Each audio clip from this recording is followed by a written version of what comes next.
Hello everyone and welcome to the PowerPoint for week 5. Please remember that you do have an exam this Thursday, February 12th that will be available all day on Thursday, so from midnight until 11:59 p.m. If you cannot take this test because you will be out of town or have some other type of scheduling conflict, you need to contact me by Tuesday at midnight at the absolute latest. So this will be available all day again from midnight on Thursday to 11:59 p.m. And please remember that you also have a week 5 assignment due this Thursday on D2L by midnight. Also note that for the exam, there will be a study guide posted on D2L. So if you have any issues finding this, please let me know, but it will be under Unit 1, Exam 1 Study Guide. The two PowerPoints for this week, so Chapter 11 and Chapter 13, are primarily going to be focused on carbohydrates. So Chapter 11 is going to talk about simple carbohydrates, which are sugars.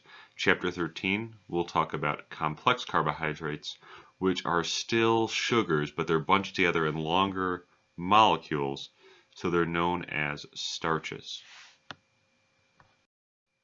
For this chapter, you should be able to define and provide examples of both simple and complex carbohydrates.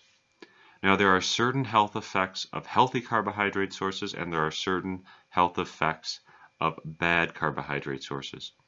Know what the difference is between the two, and then know what the good functions and the good actions of carbohydrates are, the ones that are good for us, and know what the bad functions and the health consequences that occur when we eat bad carbohydrates. Be able to recognize the main roles that sugars have in baking. Be able to define crystallization and then understand the purpose and meaning of different levels of sugar saturation. Be able to recognize various baking challenges, health benefits, and health consequences associated with sugar substitutes. Like was mentioned before, this chapter is just going to be looking at sugars, but understanding carbohydrates as a whole is going to help us to better understand sugars, and then therefore in chapter 13, understand starches. Carbohydrates, they come in two major forms. These are sugar and starch. Sugar is very simple and basic. It is just one or two molecules, whereas starch is much more complex and is comprised of many molecules. In the picture above, you can see this. Glucose and sucrose are forms of sugars or simple carbohydrates. Glucose is just one sugar unit and sucrose is 2 sugar units. These blue hexagons are not perfect representations of a single sugar unit, but for this class, let's pretend that they are. A starch molecule is simply a long link of sugar molecules. A starch molecule includes at least 10 sugar molecules, but it can be up to thousands of individual sugar units. So while starch is different than sugar, technically, starch is just comprised of many, many, many sugar molecules. Now, when we eat starches or sugar, they are going to break down into sugars regardless of how many molecules are linked together. So even if we're eating potatoes, which are just long, long chains of starch molecules, when we eat those potatoes, they break down into sugar.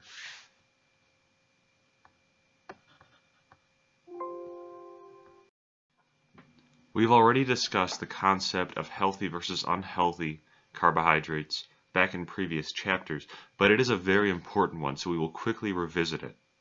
Simple carbohydrates are just sugars, and complex carbohydrates are just starches. Many people believe that simple carbohydrates are unhealthy and complex carbohydrates are healthy. This is not true. This is simply not true. Simple carbohydrates, they do come in healthy and unhealthy forms. You can get an apple that has many vitamins, minerals, phytonutrients, antioxidants, and fiber. That is one form of a simple sugar. You can also get a 12-ounce can of soda, which has sugar, and, well, that's about it. It pretty much is just sugar. And that is when carbohydrates and the simple sugars get bad. Now, white bread is a form of a complex carbohydrate. White bread has a lot of carbohydrates and just a little bit of fiber and a few nutrients, mostly nutrients that have been chemically added because naturally white bread just does not have that many nutrients. So white bread is refined, and during this process these nutrients are removed. And again, some are replaced afterwards, but a good amount of the damage is done. And many other nutrients that we know less about are lost forever. Now, quinoa, on the other hand, is so close to being the perfect food. If you eat quinoa on a daily basis, you are going to be doing some very good things for your body. It has so much iron, which helps to deliver oxygen efficiently throughout the body. Consider someone that has a very slow-moving oxygen to the brain. That is not a good thing. Just think about that. Not good. Oxygen needs to be able to move to different parts of the body, especially the brain, especially the muscles, so that the muscles and the brain can perform essential activities. Quinoa also has a good amount of protein, so when you eat quinoa, it is broken down and absorbed more gradually, providing you with longer lasting energy throughout the day. Put some tomato sauce on this and cook a few vegetables with this dish, and you really cannot go wrong. Of course, you can overdo apples and you can overdo quinoa, but it is much more difficult to overdo these foods than it is white breads and sodas.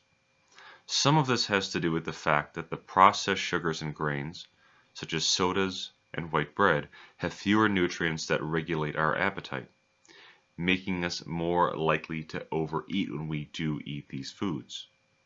The processed foods are also not as well recognized by our body, and because of this, there is a greater chance that our bodies will produce an inflammatory response when we eat these foods. The functions of carbohydrates are, again, things that we've already covered, but it's a really important concept, so we're going to review this one more time. The main role of carbohydrates is to provide the body with energy, and carbohydrates do a very good job of this. Now, while fats provide energy for many of our functions at rest, it is still essential that we eat plenty of carbohydrates because carbohydrates primarily help to fuel body activities that occur even when we are not exercising.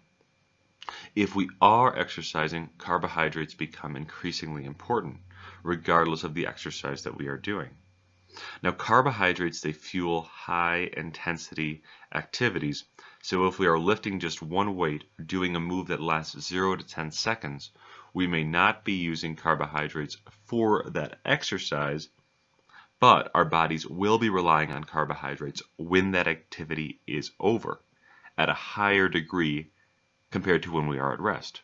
It also heavily relies on carbohydrates during any type of prolonged, intense physical activity. That includes anything from running around the track 2 times to working out continuously at a moderate level for 30 minutes and longer. If you ever hear a famous athlete say that they are on a low-carb or a no-carb diet, look into this a little bit further. Many times they are still eating fruits and certain grains that they may not consider carbohydrates or that they do not know are actually carbohydrates, but these foods certainly contain carbs and they're actually quite high in them. They may eat fewer carbohydrates than what our national dietary guidelines may recommend, but almost always a very good portion of their calories come from carbohydrates. And actually there are many, many athletes that follow very high carbohydrate diets. Now, can rapid and healthy weight loss occur from following a low carbohydrate diet? And can a person not eating many carbohydrates still have high energy levels? Yes, but only if the person looking to lose weight knows precisely how to go about this. There are many people who have achieved unsustainable weight loss by following low-carb diet plans that do not have sound structure and therefore put themselves at medical risk, or they lose the wrong type of weight. So they lose weight through things like muscle. And finally, fiber is a type of carbohydrate that is found in many whole food sources of carbohydrates. Fiber has a few roles in our body, but its main ones are to promote digestion and to prevent plaque from forming in the arteries. Fiber keeps things moving through our digestive tract so that we do not have items that remained lodged in our GI tract for an excessive amount of time. This prevents constipation and a whole other slew of digestion-related complications and may be related to cancer prevention. Fiber also prevents plaque development that can occur from eating processed foods that create inflammation in our arteries. This inflammation can lead to scarring and tissue buildup that eventually actually causes our arteries to become clogged, and this can lead to heart disease and eventually heart attack. So those were the good aspects of carbohydrates. Let's take a look at what happens if we get the wrong sources of carbohydrates, or the unprocessed versions. Carbohydrates, they are considered bad, not because all carbohydrates cause health problems and weight gain. The reason that so many carbohydrates are considered bad is because we are eating so many processed and unhealthy carbohydrate foods. And Americans are especially bad at this. We eat too many carbs and we eat the wrong types of carbohydrates. So first, if we eat too many carbs, the carbohydrates are going to turn to fat. But guess what? If we eat too much protein or too much fat, our body will also turn these nutrients into body fat. And we are more likely to eat excessive amounts of carbohydrates if we eat processed carbohydrates that are low in nutrients, such as fiber, that signal fullness to our bodies. Refined processed carbohydrates can also cause inflammation in the body. This inflammation occurs internally and is usually something that we cannot see, but it is associated with many, many very serious and chronic diseases. One example of this is heart disease. Heart disease occurs when we have large amounts of plaque in our arteries. The picture on this slide shows a healthy artery on the left and compares it to arteries that have some plaque buildup in them. Inflammation can occur in our bloodstream, so if we eat a food that has a chemical or nutrient that causes inflammation, this is one location that the inflammation can occur. Now, the body has a mechanism to respond to this inflammation, which is our body will go ahead and deposit cholesterol and fat around the location that was injured. Now, the body has good intentions, but if this continues to happen, eventually our artery will get smaller and smaller, and over the long run, this could lead to a complete blockage, which causes a heart attack. So if we eat many foods that are processed and related to inflammation development, we put ourselves at a greater risk for a heart attack. Sugar has many roles in baking, including increasing the moisture content of baked goods, acting as a leavening agent, preventing dryness, adding sweetness, and contributing to structure. Now, we know that sugar is sweet, so adding sweetness is pretty simple, but we're going to go into a little bit more detail about sugar's roles in increasing moisture content and contributing to the structure of baked goods. First of all, please understand that this slide is related primarily to baked goods like bread products such as doughs and pastries. Sugar is attracted to water because sugar and water both have slight positive and negative electrical charges. Positive attracts to negative and vice versa. Now, flour, it's a carbohydrate, and flour absorbs water, but it more so uses the water to form gluten bonds. So it actually soaks up the water, whereas sugar is going to attract the water. However, mixing water with both carbohydrate types, flour, a starch, and sugar, is going to increase the moisture content of both of these types of foods. The bottom line to remember with sugar is that it hangs on to water, thereby increasing the food's moisture content. More sugar means more moisture will stay in a baked product, which is going to increase its tenderness. There are two ways that sugar affects the structure of baked goods. The first is related to somewhat blocking the function of gluten and protein. So we'll talk about gluten and protein and what happens when they're mixed with water. Now, when they're mixed with water, protein and gluten are both going to form a very strong structure for baked products, which is a very important role. Without protein and gluten, baked products would crumble and not stay together. To repeat, protein and gluten both increase the strength which is essential for any baked good. However, it is possible for there to be too much strength. And when we think of baked goods, strength is not the first thing that comes to mind. Ideally, the baked good is going to be somewhat tender. Now, this is where sugar comes into play from a structural standpoint, and it works as the balancing agent. So by adding sugar to breads, we can prevent gluten and protein from taking all of the water, limiting how tough the food can become. Part 2 of sugar's role and structure is related to coagulation. To explain sugar and coagulation, let's review what happens in foam cakes. Foam cakes have a very light and spongy structure, which you can see in the picture of the angel food cake below on the right side of the screen. This occurs from the whipping of eggs, which incorporate air. When heated, the air produces steam, which allows for the expansion of the foam cake, giving it that very light and fluffy structure. Now, to actually keep that stable, we need eggs, which are going to coagulate. And coagulation is the binding of protein molecules to form a more stable structure. And this is what happens when you cook eggs, and eggs are mixed within the angel food cake. Now, when you first crack open an egg, it is very runny and it is not stable. When you cook it, it has a very solid form. This solid form is the coagulation or connection of proteins between one another to form that final solid product. Coagulation of eggs allows the structure of foam cake to be stable, even though the cake is spongy and light. However, it is a bit more complicated than just that. If the coagulation occurs too quickly in a foam cake, it will be more likely to bind up and clump together. The sugar fights against the coagulation process because it attracts some of the water that should be going to the protein or to the gluten.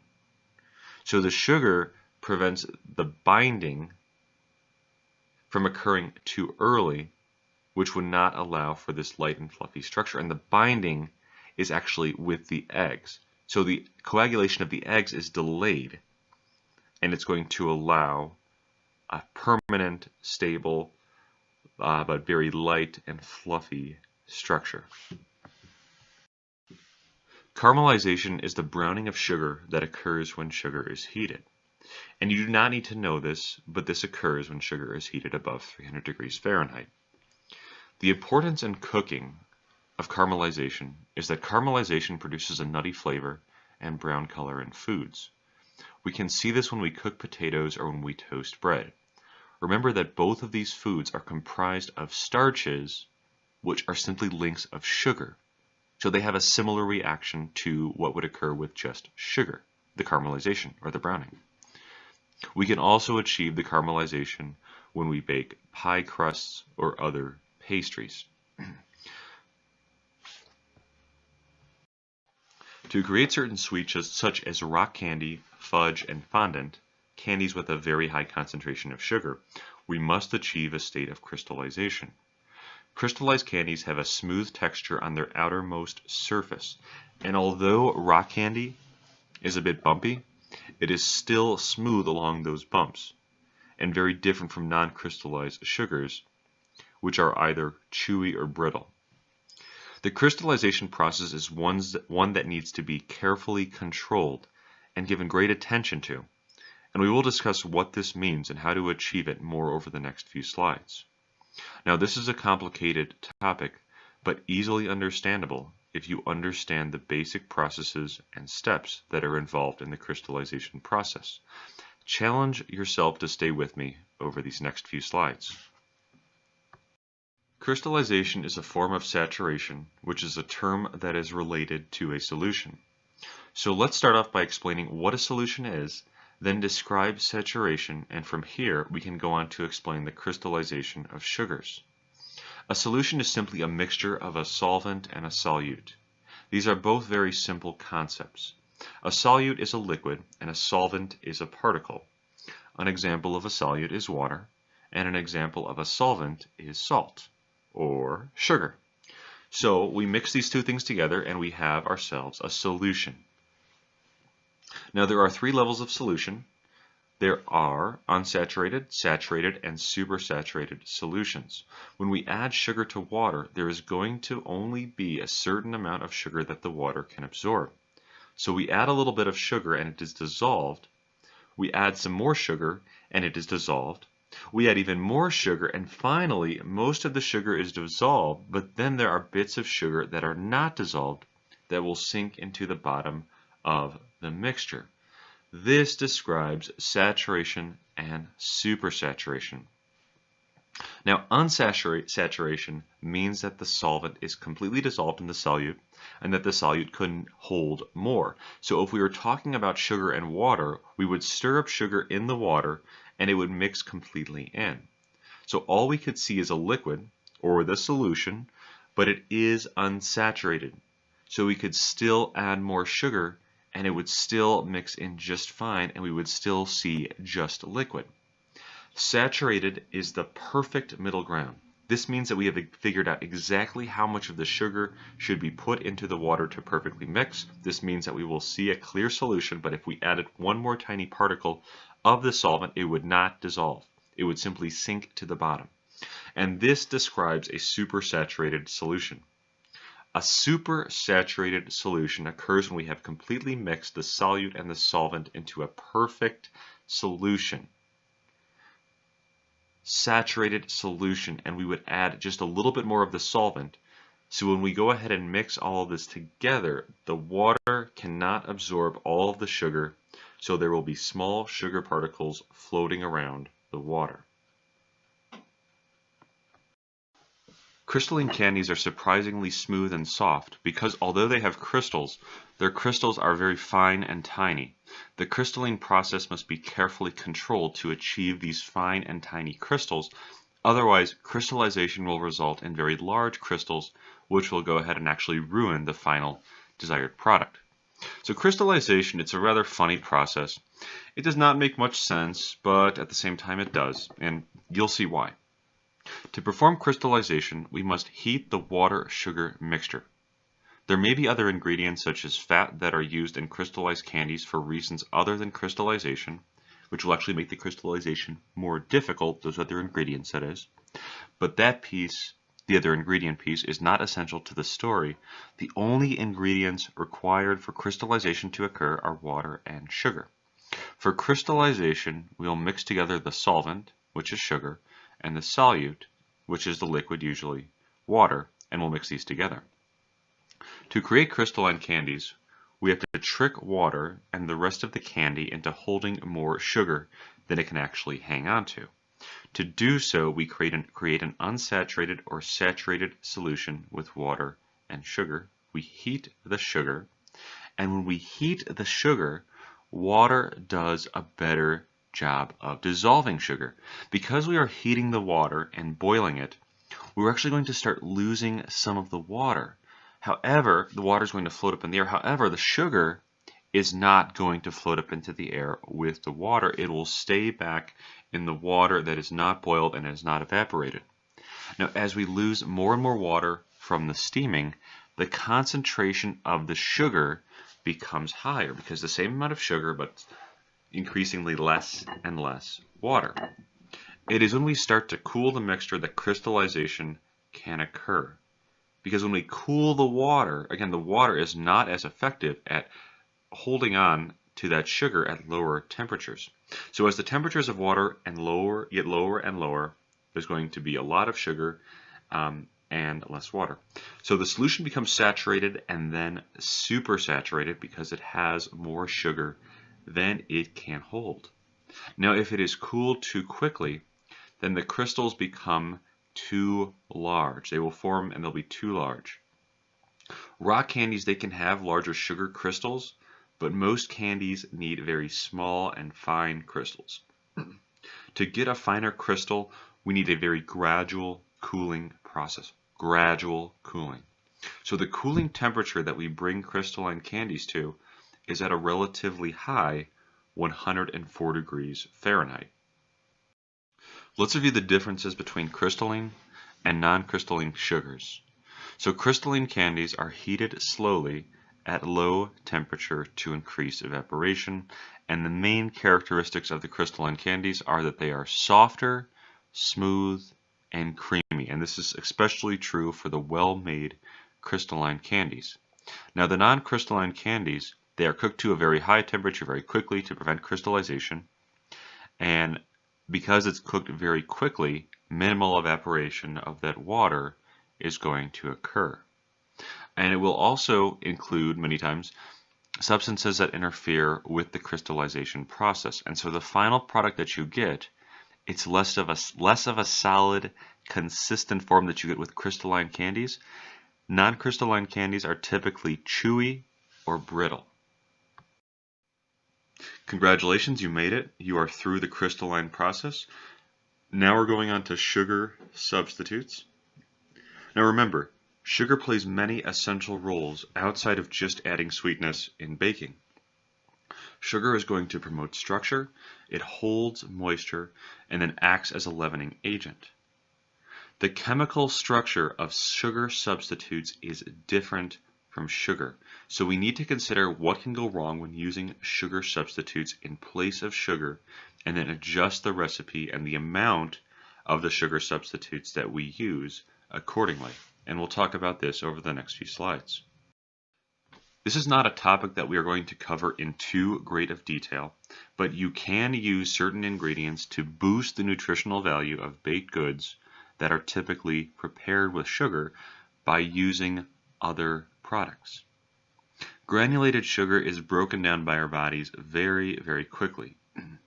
Our bodies will produce a very rapid hormonal response to process the sugar that can lead to energy lows and even inflammation. Honey, molasses, agave nectar, and maple syrup, they're not the end-all be-alls, but they still have plenty of sugar in them, but their inclusion in baked goods can make very effective replacements for granulated sugar. However, because of the structure and texture rules that sugar has, we must make other adjustments when cooking with these liquidy sweeteners. Because there is more liquid in them, we must use less overall liquid when we are baking with these foods. Honey and maple syrup are also browned or caramelized at lower temperatures, so the baked food must be cooked at a slightly lower temperature and therefore for a longer period of time. And then finally, the liquid sweeteners, they tend to be more acidic, which is going to require more of a basic ingredient such as baking soda for this product to rise. And the specifics, we're not going to go through those here, but you can find more information by simply doing a few Google searches online. Low-calorie sugar substitutes are sweeteners that have very low amounts of sugar and calories. Examples include stevia, aspartame, sweet and low, and Splenda. Now there are some health risks that are associated with the intake of these substitutes, but they are considered generally recognized as safe. Now, there's not much known about their long-term consumption, and there really is not much research done about many of the products' short-term health effects. Of all the sugar substitutes that are low-calorie, stevia is considered the best option, but there still may be complications related to the intake of stevia, so it is best if the stevia is consumed in moderate quantities. So for any sugar substitute, they can be an effective replace of sugar. There may be some health effects, but you can generally avoid these health effects by reducing the amount and eating these foods in very limited quantities. So that's all for this topic. Do not forget to check out Chapter 13's PowerPoint for Part 2 of this week's lecture.